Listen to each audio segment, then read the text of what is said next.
Mr. Downey. Mr. Letterman. Congratulations, you're having another child. Good for you. Way to go. How many will this be? Is it 3 you'll have now? No, just 2. Just the 2. Yep. And do we know a boy? Oh, we do know a boy or a girl. You announced it on Jay Leno's show, didn't you? Yeah, thanks a lot. Dave, you've known me for a long time. I have poor impulse control. When is the baby due? Late February. Well, good for you. That's exciting. And are you looking forward to the process of being a father again? I think so, yeah. What kind of stuff do you do to prepare? Yeah.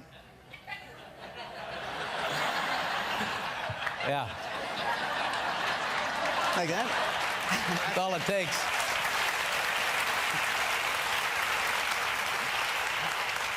And has the pregnancy been comfortable for your wife? I mean, it never really is it? No, she's been a trooper. Mm-hmm. Yeah. 3rd trimester is just a little, a little tougher. Yeah.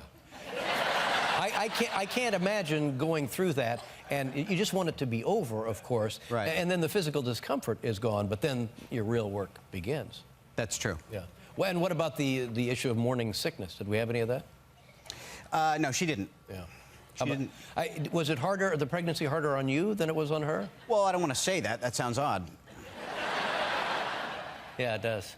Yeah. I'm a sensitive guy. Yes, well, sure. Well, I think that's good. I feel what's going on. Let's. I was looking at a list of your films. Oh. Now, some of these, and let's just be, you don't have to be candid with me if you don't want to be, but I think some of these, how can I say this? I think when you made some of these movies, perhaps you weren't working alone. Is that safe to say? Yeah. What, but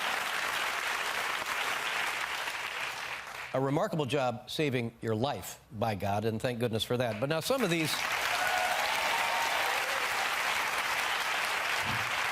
Let me just pick one here at random. 1995, Home for the Holidays. Jodie Foster, Holly Hunter. Tell us, and Anne Bancroft. Wow, 3 great actresses, yes. Great powers. I have no recollection of that. Okay. But I'm told it was one of the most relaxed performances of the year.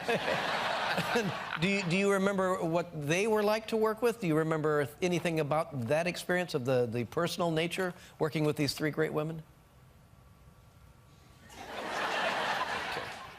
You know what? I'm being too hard on myself. Right. I have fleeting glimpses of memories of it, and they were all... I was having a ball. Now, that's the problem. When you're having a ball and everybody else is miserable and concerned, you got to do something about it. Right. That's exactly right. Well, that's the least of the indicators, but it is one of the indicators. I mean, self-preservation is at the top. I mean, you got to take care of yourself first. That just sounds like ego to me, Dave. Isn't it really the consideration for others? Yes, eventually. But you can't take care of others until you've taken care of yourself, can you? You know, duly noted. Yeah, thank you. Now here, 1990, Air America. This was a great movie, and this was with your friend Mel Gibson. Yes, God bless him. Yeah. I was a sober, non-smoking vegetarian, and I was absolutely miserable. Mm-hmm. Tropic Thunder, a more recent film, 2008. Academy Award nomination.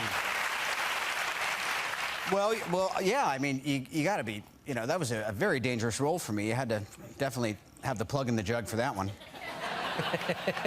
and dangerous in the sense that it was an actor, a white actor playing a black actor in a movie playing a black actor. Well, I mean, what was it? Oh, I was an Australian. Yeah.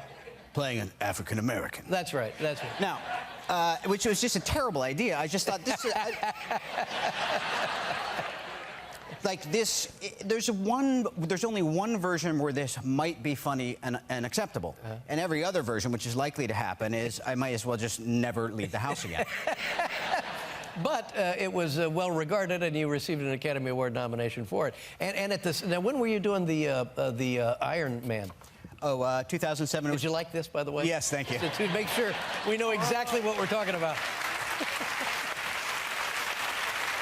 We'll be right back with Robert Downey Jr., everybody.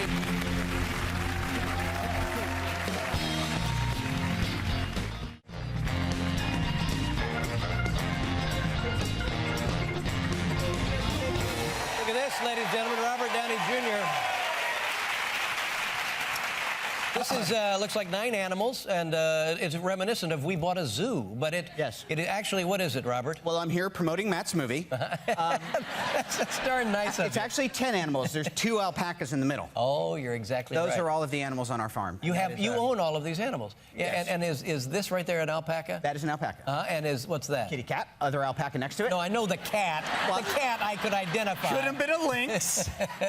Okay, and then this goat? Goat, double alpaca, goat. 2 alpacas there. Yes, kissing. Uh-huh. Horsey. Another kitty. Mountain lion. Yeah. And another horse. Now, which is the horse that was given to you?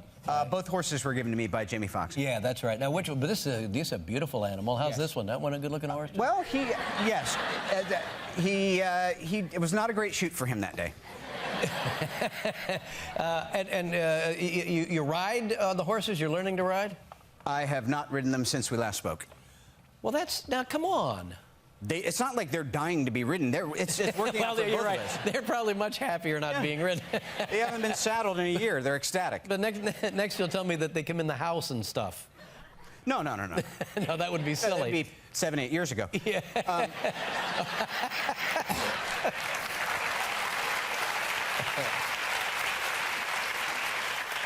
But the idea was you were going to learn to ride one of these horses, wasn't it? You know, I don't know what the idea was. By the way, love horses. I like them when they're in the stables, they're being fed, they're not having to work at a rodeo anymore. Right. And I don't have to get on top of them, act like I'm having a good time until they buck me out of the corral. Right, yeah. Well, they're dangerous. It can be very dangerous. Yes, we share this sentiment. They're enormous animals, tiny little brains. Right. Yeah.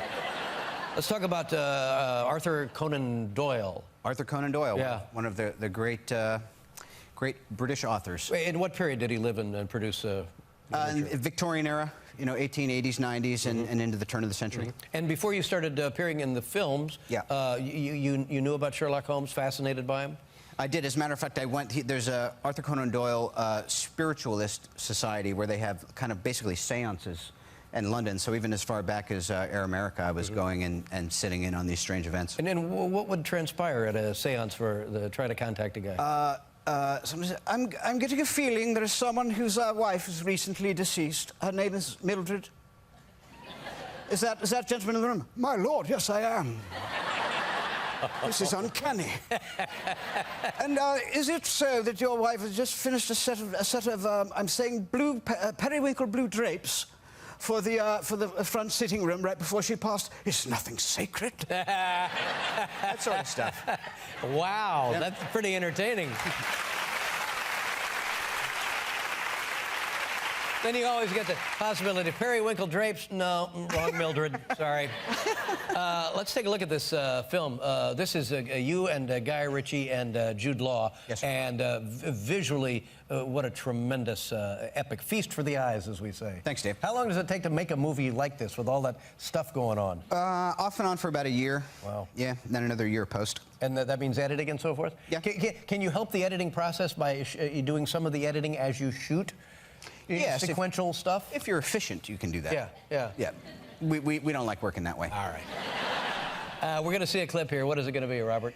This is a natural extension of our mutual distaste for horse, and I decided I would imbue Sherlock with just a little bit of this phobia. All right, here we go. Sherlock Holmes, A Game of Shadows. You can see it beginning Friday. Take a look.